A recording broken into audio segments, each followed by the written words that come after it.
Perkenalkan, nama saya Rizky Valentino, NIM 3121103111. Pada kesempatan kali ini saya akan mempresentasikan materi tentang basis data atau yang biasa disebut dengan database. Basis data atau yang biasa disebut dengan database adalah sekumpulan data atau informasi yang tersimpan secara sistematis.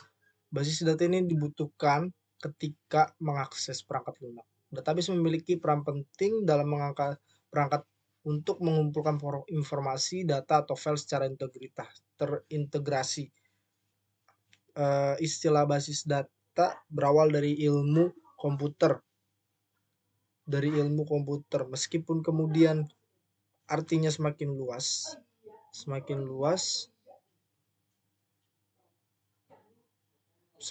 memasukkan hal-hal ini di luar bidang elektronika. Catatan yang mirip dengan basis data sebenarnya sudah ada sebelum revolusi industri, yaitu dalam bentuk buku besar, kwitansi, dan kumpulan data yang berhubungan dengan bisnis. Konsep dasar dari database sendiri adalah kumpulan dari catatan-catatan atau potongan dari pengetahuan. Sebuah basis data memiliki penjelasan terstruktur dari jenis fakta yang tersimpan di dalamnya. Penjelasan ini disebut skema. Skema menggambarkan proyek yang diwakili suatu basis data dan hubungan di antara objek tersebut. Ada banyak cara untuk mengorganisasi skema atau memodelkan struktur basis data. Ini dikenal sebagai model basis atau model data. Model yang umum digunakan sekarang adalah model relasional yang menurut istilah layman mewakili semua informasi dalam bentuk tabel-tabel yang saling berhubungan, di mana setiap tabel terdiri dari baris dan kolom. Definisi yang sebenarnya menggunakan terminologi matematika. Itu adalah konsep dasar dari database. Fungsi-fungsi dari database, adalah menghindari data ganda yang tersimpan atau database management system dapat diatur supaya mengenali duplikasi ketika data diinput. Meskipun selain menghindari data ganda, database memiliki fungsi lain, diantaranya mengumpulkan data dan informasi, memudahkan dalam identifikasi data, memudahkan proses akses, menyimpan pembaruan, dan penghapusan data menjadi alternatif terkait masalah penyimpanan ruang dalam suatu aplikasi. Dan yang keempat itu menjaga kualitas data yang diakses sesuai input. Selanjutnya menunjang kinerja aplikasi yang memerlukan penyimpanan. Selain fungsi di atas, database bermanfaat untuk meminimalisir redundansi data atau munculnya banyak data dalam file yang berbeda. Jenis-jenis database atau basis data ada 5 jenis di sini. Jenis 5 jenis basis data. Yang pertama itu operational database, distribute database, database warehouse, dan relational database. Fungsi dari jenis dari operational database itu adalah operational database juga dikenal dengan nama online transaction processing. Database jenis ini berfungsi sebagai wadah mengelola data dinamis secara real time atau langsung. Distribute database berbeda dengan sistem paralel, terhubung erat dengan memiliki sistem data tunggal. Basis data yang satu ini tidak terpasang pada sejenis perangkat komputer atau sejenisnya yang serupa. Database warehouse. Database ini jenis sering digunakan untuk menggunakan analisis dan pelaporan data.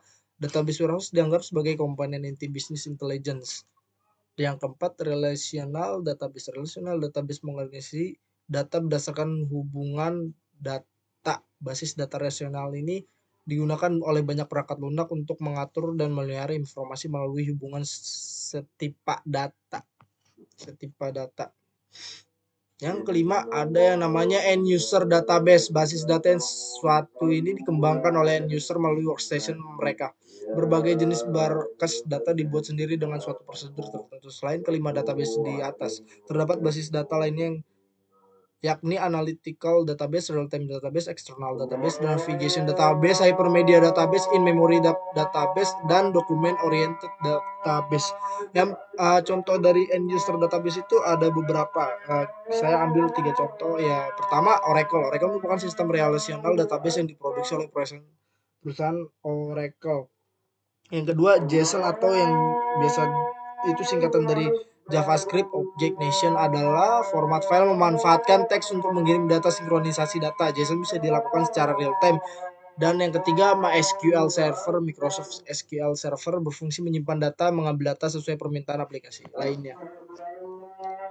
Dan kesimpulan dari presentasi kali ini, basis data atau juga disebut dengan database artinya berbasiskan pada data, tetapi secara konseptual database diartikan sebuah koleksi atau kumpulan data-data yang saling berhubungan atau yang biasa disebut dengan relation, disusun menurut aturan tertentu secara logis sehingga menghasilkan informasi untuk mengelola dan mengambil query basis data agar dapat disajikan dalam berbagai bentuk yang diinginkan. Dibutuhkan perangkat lunak yang disebut sistem manajemen basis data atau juga disebut dengan database management system. Penggabungan database management system dengan basis data akan membentuk suatu kesatuan yang disebut dengan sistem basis data. Dan itu adalah kesimpulan dari materi basis data. Sekian dari saya. Jika ada kesalahan kata yang menyinggung atau apapun, mohon maaf, dan sekian dari saya. Terima kasih.